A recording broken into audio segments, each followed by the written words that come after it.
Bonjour à tous les amis, ici Adrien, je suis très content de vous retrouver pour ce nouvel épisode de 3 minutes pour débuter le trading. Aujourd'hui, je vous ai préparé quelque chose d'un petit peu spécial parce qu'on va philosopher, ouais, vous avez bien entendu, on va quitter un petit peu les graphiques et l'aspect purement technique pour parler d'un sujet qui est tout aussi important et qui me tient particulièrement à cœur, pardon, puisque comme vous le savez peut-être, j'étais thérapeute avant de devenir trader. Donc le développement personnel, la notion de psychologie en trading, de mentalité des traders gagnants, c'est quelque chose qui me fascine et qui va aussi vous fasciner, j'en suis sûr, puisque en réalité, votre évolution en tant que trader, elle va passer bien plus par cette dimension psychologique que par seulement la dimension technique. Donc aujourd'hui, comme je vous ai écrit, on va voir ensemble la mentalité des traders gagnants. Et pour commencer, j'aimerais, eh bien, comme je vous ai dit, qu'on philosophe.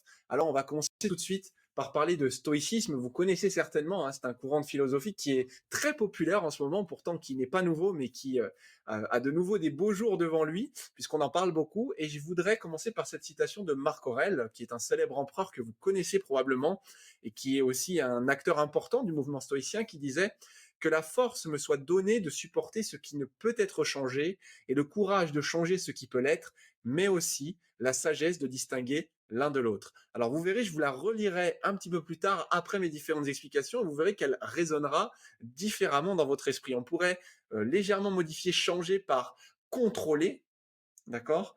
Et vous verrez que ça prend tout son sens en trading. Alors, je le répète souvent aux membres de ma trading room. Alors, je précise, vous me voyez peut-être, je lis, j'ai quelques petites notes pour être sûr de ne pas oublier ce que j'ai envie de vous dire. C'est vraiment un sujet qui me tient à cœur, comme je vous disais, et du coup, j'ai pris quelques notes pour être sûr de vous amener un maximum d'exhaustivité sur ce que je souhaitais vous dire. Donc, si vous voyez un peu mon regard qui bouge, ne vous en faites pas, c'est juste pour vous apporter un maximum de valeur.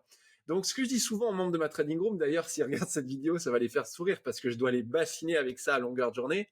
Je leur répète tout le temps que leur job en tant que trader, ce n'est pas d'avoir raison. Oui, vous avez bien entendu. Ce n'est pas d'avoir raison. Le job en tant que trader, c'est de respecter un plan, une méthode et un money management. Et ça s'arrête là.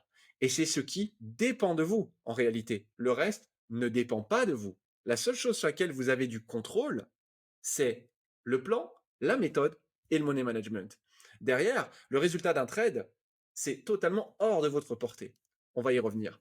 Au risque de choquer, parce que ça va choquer peut-être certaines personnes, le trading à court terme, ça reste du hasard.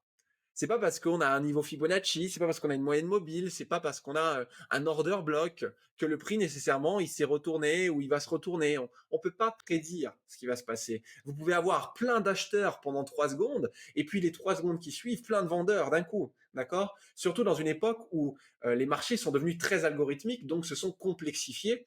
On peut encore moins anticiper les mouvements que vont faire les marchés à court terme. Mais vous avez en contrepartie ce qu'on appelle un avantage statistique grâce à votre méthode. C'est ce qui va faire que sur la durée, vous serez rentable. C'est ce qu'on appelle un edge en trading.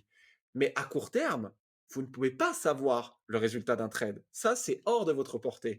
Toutes les méthodes, elles ont ce edge, cet avantage statistique, avec plus ou moins d'importance selon la méthode que vous utilisez. Mais pour que cet avantage statistique fonctionne, il faut se rappeler que les probabilités, c'est relié à de grands nombres, à des grands échantillons, pas à un ou deux trades pris au hasard. Regardez, quand on fait du backtest, par exemple, ça ne nous prendrait pas l'idée de backtester sur une ou deux journées. Quand on backteste sur des années avant de valider qu'une stratégie, qu'une approche, qu'un avantage statistique fonctionne réellement sur la durée. C'est la même chose quand vous tradez. Vous ne contrôlez pas cette dimension du court terme. Et pourtant, on se concentre tellement dessus que ça nous ferait souffrir en trading. Combien de personnes, et moi le premier, certains jours je suis fatigué, certains jours je suis agacé, combien de traders en réalité sont suraffectés par le résultat d'un trade? Pourquoi? Parce que les traders aiment avoir raison. Je dirais même les êtres humains aiment avoir raison. Ça fait partie de nous. Et c'est pas pour rien qu'on dit que le trading est l'un des métiers les plus difficiles au monde psychologiquement, parce qu'il est très contre nature. Et votre ego va être très souvent titillé, d'accord, en trading. Et du coup, va vous faire penser très court terme. Et c'est là que vous allez souffrir. En PNL, en programmation neurolinguistique, qui est un outil de développement personnel, on parle de locus interne et locus externe. En gros, le locus interne, c'est ce sur quoi vous avez de l'impact et du contrôle. Le locus externe, c'est ce qui est en dehors de votre contrôle. Par exemple, les émotions de votre conjoint, de votre compagne, par exemple. C'est en dehors de vous. Par contre, vous avez le contrôle sur la manière dont vous allez parler à cette personne. Vous voyez la différence? Et dans le trading, c'est pareil. C'est que lorsque vous allez basculer en locus interne, c'est-à-dire vous concentrer sur les choses sur lesquelles vous avez de l'impact, je vous rappelle, pardon, votre plan, votre scénario, votre méthode, votre money management, c'est là que vous allez gagner en sérénité en trading. Quand vous allez quitter ce locus externe, qui est notre mode par défaut en trading très souvent malheureusement, et même dans la vie de tous les jours en réalité. Alors, vous vous souvenez peut-être, j'avais dit cette phrase dans une autre de mes vidéos, 3 minutes pour débuter le trading. Je vous avais dit, ne devenez pas esclave de votre trading. Ben, on est totalement relié à tout ce qu'on est en train de dire. Tant que vous allez rester concentré sur le résultat de chaque trade indépendamment, vous êtes en locus externe. Vous ne pensez pas en termes de statistiques. Vous ne pensez pas en termes de grand nombre. Donc, vous allez être esclave de votre trading. Vous allez être ballotté. Vous allez être esclave des fluctuations, des stop-loss. Ça va vraiment vous faire souffrir psychologiquement. Parce qu'on peut parler de souffrance. Il n'y a pas de honte à parler de burn-out, par exemple, en trading. Ça peut toucher beaucoup de traders en réalité. Alors que quand vous allez accepter l'aléatoire, que vous passerez en mode locus interne, c'est-à-dire je me concentre sur mon exécution. Est-ce que j'ai respecté mon plan? Est-ce que j'ai bien placé mon stop comme j'étais prévu dans le plan? Est-ce que j'ai bien suivi mon scénario? Si oui, alors vous êtes en locus interne, vous vous concentrez sur les choses que vous contrôlez et vous allez devenir de plus en plus apaisé et de plus en plus serein. Je vous relis maintenant cette phrase, cette citation de Marc Aurèle, et vous allez voir qu'elle va avoir un goût peut-être légèrement différent par rapport à tout ce qu'on vient de se dire. Que la force me soit donnée de supporter ce qui ne peut être changé, et le courage de changer ce qui peut l'être, mais aussi la sagesse de distinguer l'un de l'autre. Remplacer changer par contrôler, et vous avez exactement ce que je suis en train de vous expliquer en trading.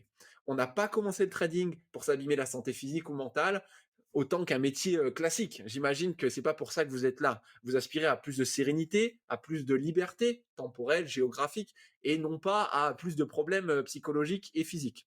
Et pourtant, la majorité des traders particuliers se créent beaucoup plus de problèmes avec le trading à cause de tout ce qu'on vient de dire. À bon entendeur là-dessus. Et je terminerai ma réflexion philosophique là-dessus. Merci de votre écoute. J'espère que ce sujet vous aura plu tout autant que ça m'a plu, en tout cas, de créer ce sujet et d'en parler avec vous parce que c'est vraiment, je pense, quelque chose d'essentiel dans votre carrière de trader. Si vous souhaitez aller plus loin, comme d'habitude, vous pouvez découvrir le site internet graphtrading.com. Vous avez aussi tous les liens importants en description de la vidéo juste en dessous. Sur le site, vous trouverez les formations complètes, les modules indépendants et les différentes informations sur les différentes trading rooms. C'était Adrien, 3 minutes pour débuter le trading. Je suis très content d'avoir passé ce moment avec vous et je vous dis à très vite pour un nouvel épisode. Bye bye.